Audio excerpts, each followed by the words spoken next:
Well, so we have to do the newspapers. It's up next. And Mama V Oswaboye has joined me. Good morning to you, Mama V. Good morning. Hello. How are you?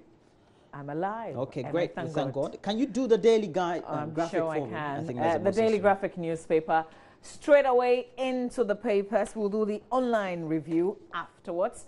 But the Daily Graphic newspaper of today, front page, recover all stolen money from public-private officials. Supreme Court directs AG. Details of this was in our AM News. And we've got Mr. Daniel Domolovu, who is the Auditor General, and Ace Ankoma, who's with Occupy Ghana on the front page with this story in the graphic today. U.S. deports illegal Ghanaian immigrants. That story on page 16 in the graphic. And 12 die in London fire. And yesterday when we talked briefly about this, I talked about it with Roland. I think the comments we made were to the the point that this is happening in a place where there are a lot of resources, and we were confident, super confident at the time, that this would be handled, only to realize later in the day that no, this is not so easy after all. In a country definitely. Where people say they've got the strictest rules on fire safety, this has even surprised them and shocked them, really. It has. Now, that even brings to the question that we all need to think about, even in our Ghanaian homes. Do we have fire extinguishers? Do we observe fire safety precautions? And those are things that we don't think about. Yeah. And I think that we need to take those things seriously as individuals, but even as a country. Yeah. As a country. But because they have the best services. Yeah, as far, they do, absolutely. And still, we had hundreds of people who were in that building affected, and now we have just 12 people dying, reportedly. Well, 18 in critical condition, they say the number could rise, so we're still not sure. But I get what you mean. Yeah. In a building like that, a 24-story building, with so many, I think like about 120 families, they say, occupying that building, and the number of deaths, I can understand if it was elsewhere. But even beyond that, it could be your house, and a fire may have started while you were asleep. You would die from suffocation. Yeah. And so those are some of the things. So, for example, in my house, I don't have a fire safety alarm, all those things. But there are things that there are a lot of homes that don't have that. Yes, there are things. Those are things that we take for granted. Because that could wake you up. Yeah. That could just, when it goes off, you know that there's something happening. But so why build a big house, or you invest in your own house and don't have something that will just cost you a few thousands or a few hundreds of Ghana cedis. Yeah, and with this London incident, I hope that it helps us to do a little reflection. That's what happens to us Ghanaians. Yeah, but that's the problem. When something that's the problem we have. That we think about. Something happens, then we get our consciousness awakened. Yeah. But then when we have a certain dry patch or a fallow period, then all right, this story on page 16, if you've got a relative living in there or who, from Brazil to the US, then you might want to check this out and see if their names would appear in the details of the people who've been deported. Story says 163 Ghanaians have been deported from Mr. Trump's USA. Okay, that's not part of the story though. 63 out of the number arrived in Accra yesterday following new immigrant policies introduced by U.S. since President Donald Trump assumed office. About 7,000 Ghanaians are likely to be deported from the U.S. to Ghana under the new immigration policies. So shortly after their arrival at the Kotoka International Airport, the deportees are said to have been screened by the National Disaster Management Organization, the Ghana Immigration Service, and the Ghana Police Service. Okay, there's a background to the story on refugees, trafficking, all of that in the It's not so bad. If it's only 63 out of estimated 7,000, it's okay. We should manage it. But even this one, Ghana is a good I think another story I read said these were mostly people who entered the U.S. from Brazil or something. Oh, really? Yeah. Sure. My mind went to like the World Cup, but Charlie. Man arrested for threatening to shoot TMA workers. A businessman has been arrested for allegedly pulling a pistol and threatening to shoot some agents of the Tema Metropolitan Assembly who were clearing silt from a water course to prevent flooding at Community 18 Cambodia Down in Tema. Identified as Sledge Nanaya Dodu, the businessman is said to have laid claim to a parcel of land, but the agents of the TMA are said to have challenged him, saying the land in question is a water course. More details there. CPP at 68. Unity holds the key. This is for your personal reading and catching up on history, and if you like where we are going, maybe. Back page of the Daily Graphic, though. Japan provides $2.8 million grants for development of agric in Ghana. And WA Security, the Minister of Defense, Dominic Nitiwu, says security heads in West Africa have teamed up to ward off threats of terrorism in the sub-region. Details of that on the back page of the graphic. And we have next the Daily Guide. On the front page, we have 63 Ghanaians deported from the U.S. after trekking from Brazil. Welcome to Ghana. Ghana is not a bad country after all. It's the way you left it. Then we have apparently Udate Lamte floors cheating wife, and the former wife wanted to take custody of his house and a 7-bedroom house, we're told, etc., and some other properties. The court said, la lie. And we have go for 5 billion Ghana cedi stolen cash, Supreme Court says. And we know the subject of the Auditor General and Occupy Ghana and what the court also said on Wednesday. Yeah. We'll see if we can, we're told that this court's decision would help us retrieve the monies, right? We hope it really does. Yeah, we'll see how that goes. MPP removes taxes on spare parts, and cop killer shot dead. Dogo American told was hiding somewhere in my homestead at Shaiman. Well, Shaiman sometimes we're notable. All right, so we have the Ghanaian Times, Mama V. On to the Ghanaian Times now. Front page of the Ghanaian Times. 63 Ghanaians deported from the U.S. story in almost all the major newspapers this morning. Suspected cop killer shot dead. 4 other suspects arrested. Sophisticated weapons retrieved. You see the pace at which the police did this?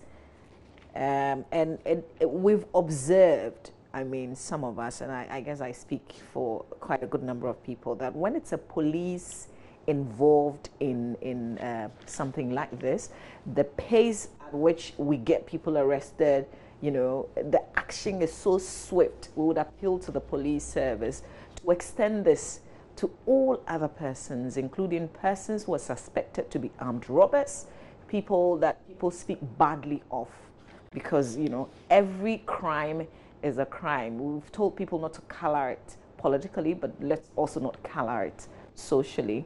Still on the front page of the Ghanaian Times, Chief Justice, Supreme Court orders AG to retrieve 40 billion Ghana cedis looted state funds. And Madam Gloria Kufu, the Attorney General, comes with this headline on the front page of the Times. 4 foreign galamseyers granted bail. The story on page 3 says, all the 4 foreign illegal minors who have been in police custody in Accra for the past 3 weeks were finally granted 200,000 Ghana cedis bail each by the Accra Circuit Court 1 yesterday. As part of their bail conditions, the court further ordered them to get Ghanaians of substance and also of good character to stand surety for them. The judge, Mr. Abuaji Tando, told the accused to deposit their passports with the registrar and until otherwise directed, report to the Criminal Investigations Department. And Joseph Akable reported on that for us extensively. Police investigate murder of man 78. Story says the police in the Ashanti region are investigating the murder of a 78-year-old proprietor of Coconut Guest House in Adaibeba in Kumasi, and I hope that you guys forgive me if I didn't pronounce this right. Mr. Anthony Adumako was attacked and stabbed in his lower abdomen by an unknown assailant on Monday, June 12, 2017 at about 11:30 p.m. at his own guest house. So the Public Affairs Director of the Ashanti Regional Police Command has told the Ghanaian Times that a 52-year-old receptionist who was the only witness to the incident has been invited by the police to help the investigations. Back page of the Times. GIFEC Board of Trustees inaugurated and 126 killed in road crashes in Accra metropolis. A total of 126 people were killed in 1,976 road crashes in Accra metropolis. This is just from January to May this year, as against 173 deaths recorded in 2,200 accidents last year within the same period. So check this out. More accidents occurred last year than it has the same period. But there are a lot more deaths. Is that it? A total of 126 people died in 1,976 road crashes in Accra. And then before, 2,200 accidents last year, but 173. Okay, there were more deaths last year than this year. But the number is still very high. Yeah. Okay, that's it for the paper roller. It's always a concern for road safety advocates like myself and a number of people. But let's look at the Daily Dispatch newspaper. It has on the front page, Akufo-Addo on 2016 elections. My victory over Mahama was an historic one, and he's been speaking on a trip to Europe, or to Germany to be a lot more precise. You can find the story on page 2 of the paper. I've been reading a couple of lines of the story. We've had the U.S. Embassy also explaining why they had to deport Ghanaians also. Oh, they shouldn't explain. Yeah. We're fine. They were there illegally. We are fine. Okay, so please do... The Business Finder, the Business Finder newspaper. Front page, Ghana risk 13 billion US dollars loss in oil if prices remain below $50 for 20 years. It says Ghana is set to lose a whopping $13 billion in oil revenue if the price of the commodity drops and remains below $50 for the next 2 decades, according to a report by the World Bank Group. This best stimulus package transparently. That's a call from the ICU. Story on page 3. Just a little bit of it. It says the disbursement of government's $50 million stimulus package for about 300 distressed companies should be done transparently. The Industrial and Commercial Workers Union has called. The criteria to identify which companies or factories will qualify for the support should be made clear so that the funds will go to where they are needed most, and the volumes that are given are monitored to see that they applied accordingly. That's a quote by the General Secretary of the ICU, Mr. Solomon Kote, in the paper. There's a lot more of what he said and other stories in the Business Finder today. Okay, so we have the last paper, the Business and Financial Times, has on the front page, real estate market. They're talking about the real estate markets in our country. Oversaturated, we're told, and about to crash. It's a question of fears that... Oversaturated, about to crash? Whether it's oversaturated. I know that people have built very expensive high-rise buildings, but people can't afford. I don't know if it's people can't afford, but there are people not occupying. I know, but even their targets are not occupying. I spoke to somebody who has such buildings, and he said he wanted it for rental. It takes such a long time to get people to occupy it. It takes such a long time. Sometimes it can even take like 2 years. Sometimes they want the expatriates to come and take them. Yeah, because sometimes they are the only ones really who can afford to live in such buildings. Yeah, sure. So I don't know how that works with this story. Yeah, but I don't know whether those buildings there are any of them. You can see them in Ghana. Well, oversaturated in the places that we can afford, sadly. Yes. Yeah. They are not oversaturated at the lower end, but at the higher end level, yes, they are. So we also have inflation for May also slipped to 12.6%, and then we have Chamber of Commerce readies for $50 million stimulus package as it launches Maiden Chamber Business Awards, and that's the Ghana National Chamber of Commerce Awards, and the president of the chamber is Nana Dr. P.J. Dankwawoso the first. Very instrumental. Okay. All right, we still have our little money moments, but we also do have your messages, so you can send us WhatsApp messages with the number on your screen, and also regular text messages with that same number. Kindly do not call us. The numbers are just for the text messages, so we can read them speedily. This one says, good morning. Okay, thank you for all the big ups. Saka Suleimana from Salaga. We thank you for watching our show every morning. We're grateful. Here's another one. Well, thank you for all the nice things that you say about us. Okay. Oh, thank you. I hear. This one says, good morning. Good morning to you too, and kindly include your name when you send us a message. We're suffering. We can't graduate after completion of various courses of study from the University of Education, Winneba, due to the lack of a governing council. Are we serious as a country? That's by Haruna from Bimbila. Well, just hang in there. I think the information that I got 2 days ago was, and we discussed this yesterday. Yeah, we did. What is left is for government to bring its representative on board, and then it can be constituted. Okay, how many? So I think 4 or so. All right. Yeah. But that's the problem we have. So if government doesn't bring on board its representative, it means that the governing council of the university, I don't know if it's 4 that particular public university won't be functional. And it's a problem that we have, because then we constantly But this is not isolated, eh? This isn't isolated. Definitely. I'm talking about the public universities. Yeah. I'm not talking just only this one. Because I've heard reports of one or two other. Even for the polytechnic, sometimes they have difficulties. Yeah. Christopher from Tatale is watching the show. We thank you, and thanks for letting us know as well. This one says, Saidi Yakub from Techiman. What's the reason why Ghana received 100 million euros from Germany? Okay. This one says, hello, good morning. Oh, okay, yeah. Thank you for all the nice things you say. So I want the contact of Upper West course. Okay, Rafiq Salam. We'll link you with Rafiq Salam in a bit. So thank you for all the messages that are coming through. Keep sending them through. That's David in Upper West. Okay. Let's do online now. And we do online. We start with court did not order closure of UCEW. That's the University College of Education, Winneba, and that's Afenyo Markin. We're told he's the lawyer for the plaintiff. Yeah, but that was clear from the beginning. This was the university taking its own action. Yeah, true. And then we have the next story.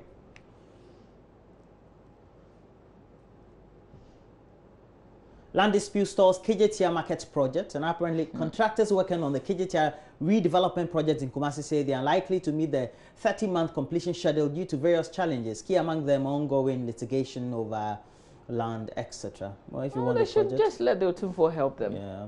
And Sarkodie asked to pay 2 million Ghana cedis apparently to Krobos or face court action or face court over Jennifer Lomote lyrics. What's this about now? So he's done. This is new music, a single that he's done. Is it being played? It's being played. I haven't listened to it. But apparently there's a line in there, 2 lines or so, that talks about, like a myth, something that's been going on for a while, something that has to do with promiscuity of a Krobo girl. And there are people who argue for and against. So in some sense, some people say he was talking about a particular girl that he featured in the music, which is, if you like, really normal, because almost every popular Ghanaian music is about some girl, right? But others say that he's touched on a subject that is that's like a no-go area, right, and makes reference to Komfanoche, that kind of thing. So this has been coming. I didn't think it was going to get to this level. Wow. But now that it's gotten to this level, long ago I guess maybe we just have to. Was the song released? I think song is fresh, oh. Right. It's fresh. Right. The song is new. So the next story we have. The song is new. Next story. COPEC to petition president against controversial toll taxes about the payment of a toll levy. Once you pay, you get to be towed off the road, because consistently we've had cars that have been disabled and broken down on the road, causing major accidents and fatalities. Roland, I've got to ask you this. People are taking this action, and it's almost sounding like this just came up. This has been in the news for a while. In fact, there was what's that thing that you do before implementation? Oh, the stakeholders. Like a trial, yes, something like that. Where did that happen? Because maybe this is coming because we didn't see a lot of what had been done before it's the just implementation. got to do with the pilot, and the pilot is not supposed to deploy every truck on every road. It's just to have a fair assessment of what the situation is. Because did you let us know about details of the pilot when you were doing it? Yes, definitely. Because I'm just thinking that because maybe the greater population didn't get to experience it, we haven't seen how effective that could be. That's why there are a lot of objections as well. But more importantly, it's also because there's a phase out of the communication or the public education activity, because you have to meet the stakeholders. Because indeed, if you meet the stakeholders, they are entirely for it. But of course, people, some other institutions and individuals may have certain concerns about whether it is mandatory for people to pay or not. But the thing is, for example, I bumped my car into a stationary truck. If the truck was, it was because of a negligence of somebody, but the person is negligent. Now, nobody picked the truck. I nearly died too. So somebody's negligence led to me, just because I refused to pay a tax just for that negligent person to leave the car there. My point is, if Ghanaians have seen how effective this could be, then you will probably not be getting this kind of response from different people. You get what I mean? I think, fair enough, it depends on whether it is fair to say that there's been the positive response and reaction from it from the general public or not. Because especially those who use non-commercial cars and private cars, we all assume that our cars will not get abandoned on the road very often, and truthfully. But the thing is, we have many cars in the system that are not worthy on daily basis not to get stuck on the road. I agree. And they cause the problems. I agree. Now, if they cause the problems and they result in, let's say, the deaths of 10 people, even one person or 20 people at a go, that's life lost too much or too many as a country. I agree. This conversation will definitely continue. We'll see what happens now that different people are letting their voices known to go speak on this morning. Okay, all right, let's move on and talk about the other headlines on My Joy Online. Ghana remains vulnerable to terror attacks. That's a revelation by the Defense Minister, Dominic Kinitsewo. That's an honest revelation, right? Park Lord Supreme Court ruling to retrieve looted state funds. ICC calls for arrest of Gaddafi's son. Okay. Let's just quickly move on before I say something. Auditor General welcomes Supreme Court ruling, vows to retrieve. But that gentleman is supposed to be free, is it not? Yeah, after 6 years. Yeah, he is. But now the ICC. I don't know. ICC, I think you should just focus your attention elsewhere. Let's move on. Okay, so you go up, you have other stories there about the UCEW, some people say UCO or whatever it is, but it's the University College of Education when they buy it. Oh, some people say UCO? Yeah, some people call it that. Oh, and okay. So, so you know this thing that we're talking about, GIJ graduation in limbo over absence of school council. This also has been a while now, and this is just like those other universities. Some of the technical universities. Is it technical universities? Yeah, some of them don't have their universities. I mean, it's across board all the tertiary institutions. So. But isn't that one of the major things that happens when a new administration comes? Well, I thought we settle with the boards quickly. Yeah, to the fact that to the effect that we haven't done it quickly, and it's affecting the graduation periods and the smooth running of the universities. That's a problem. Yeah, so let's go to CTFM online. Whilst we do that, Enoch in Gorso has sent us a message. Can I boast as a safe Ghanaian? Because every day you hear death in my homeland, Ghana. God protects us all, especially my wife, daughters, and you, Mama V. Oh, where's thank he you, from? Enoch. From God. So thank you so much for your prayers. But listen, God watches over us every time.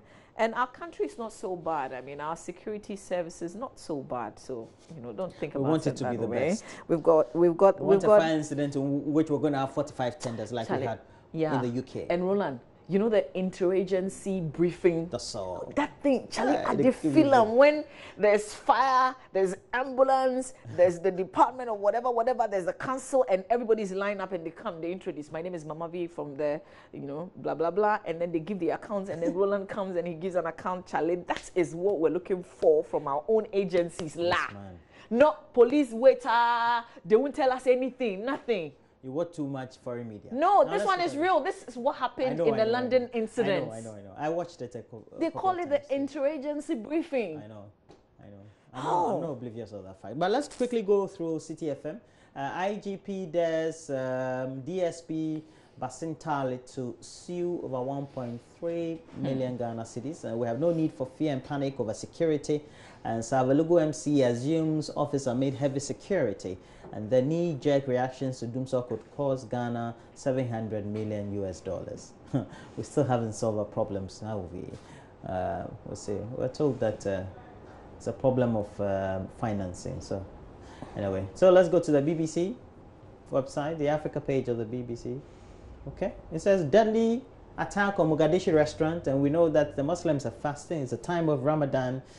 Until now, Mogadishu and then the rest of Somalia hadn't seen the usual sporadic attacks they witnessed during the period of Ramadan. But look, they just saw one not too long ago. That's a shame. 8 hours ago. That's a shame. So we'll see how that goes. At least 11 people apparently have been killed, and a number of hostages being held by Al-Shabaab attackers. That's a shame. Al-Shabaab. That's a shame. All right. Can we go back to the world so we can, if we can do the UK so that we get a later, or maybe the world, because there are two major things that happened yesterday. Okay. One was in the US, and then one was in the UK with the fire. But there were these Republican lawmakers who were at a baseball training. Yeah. You know, they've got this charity game coming up, and they were just training when somebody decided to just shoot. Wow. And then but this is the fire, right? People are giving accounts of their experiences. That's where the world has gotten to now. Instead of going to help, they stay on social media and film. Oh, there are people who go and help. I know. Listen, I think one of the other things that we should learn. Percentage of people should. Oh my God, people are dying. Whilst you are filming me, and people are dying. People are dying. Yeah. Yeah, that's pity of But it. Sometimes it's good to do that, because what else could they have done? Well, I know. Yeah. Making account of people's tragedies. But there's another thing that we as Ghanaians and communities can also learn from this UK thing. I watched and listened to various reports where they talk about how the community is coming together, you know, helping, giving food. Yesterday in the evening, people were just bringing things. You know, for us, instead of like sit down and just call on NADMO or call on the governments, if communities can rally round when something happens within the community, you know, immediately within the community, that will also be really, really helpful. For us, we will lynch you, don't worry. So we have a little money moment, and so we have to I put my 20 in, okay? And I know Mama V has a 22, so we have a 20. So here's a message that's coming through. The Somanya Methodist JHS building's a very serious death trap. If nothing is done immediately, there will be a big disaster. Here's what I need for you to do. I want you to take your phone to the Somanya Methodist JHS building, the building you're talking about. Take a picture? Just video yourself. Video yourself, and just do a little commentary. Tell us the situation and let us also see it, and send it to me. It can be real short. Just send it to me. Nicely photographed or video. Yeah. Don't try to be perfect. Just anything you get is kind of exactly. Here's somebody watching from Alakle, but you didn't include your name, so please send you. It says he likes you. Thank you very much. Okay, he or she, because I don't know who. Right. This one says. Okay, let's just move on. And this one says, good morning, I'm watching. Sally Sue from Achiase. So a lot of people trying to let us know that they are watching from various places. We appreciate that. Ernestina Ofori Atta is also sending us a message. Kwamne Jare from, Donko Chrome. Please say a very good morning to my wonderful wife, Mrs. Ernestina Ofori Atta. Okay, that's the message.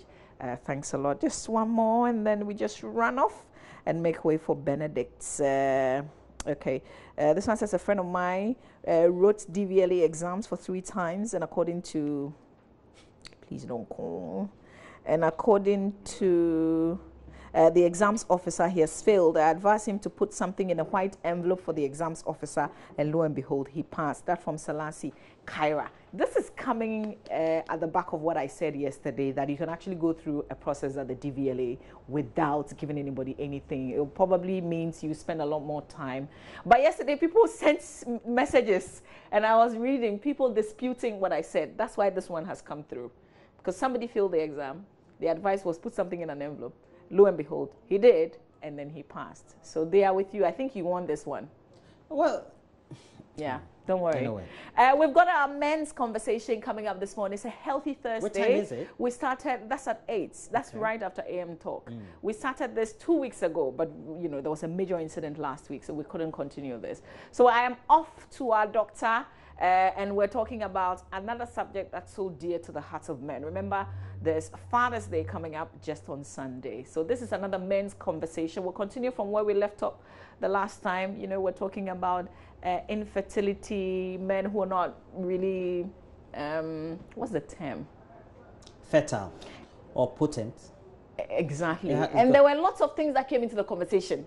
There was a mixture of people who needed, you know, attention, that kind of thing. Yeah, so just let me know what you want me to ask the doctor today, and that's exactly what I will do.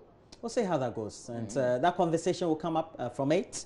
But please know that Benedict also is up next with a lot more sports. Do stay on.